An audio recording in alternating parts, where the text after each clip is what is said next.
চল বাবা চল ওই ওখানে ঘরে রেজাল্ট চেক করে দাম করি ওখানে সিলেকশন দেই দে বেটা দে দাদা দেখো তো পাস করছে না ফেল করছে বেটা তোমার বেটা তো মেলা পাইছি রে স্টার পাস করছে 495 পাইছি। ठीक है। মুই তো সাদা খাতা লিখি জমা দিছি রে, মুই এখন আমার পারুম কেমনে? বেটা তাহলে স্টার পাইছে তো যখন ফোন করে কোন সাই ঘুরে উঠলে হ্যালো দিদি আতা রাস্তা স্টার পাস করছে আর আর ফোন হচ্ছে হ্যালো শালা ভাগ্নে স্টার পাস করছে 495 পাইছে ঠিক আছে রাখো দাদা আমার জীবন দেখো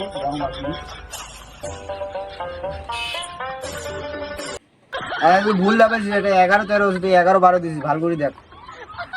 এখন মানো এই তুই ফেল করছিস রে, তিনটে সাবজেক্ট ফেল। আরে কাকা শুনো শুনো শুনো, কি হইছে কি হইছে তোমার সবাই তিনটে সাবজেক্ট ফেল করছে। এই! লাড্ডা হয়েছে লাড্ডা, এলা না বলেন 495 পাইছে ওরা ভুল নাম্বার দিয়েছে, এরা ঠিক নাম্বার দিয়েছে। বেটা বেটা তো 2 বছর মাগনা बाय পড়াইছে बाय বেটা टाटा गुड बाय गया।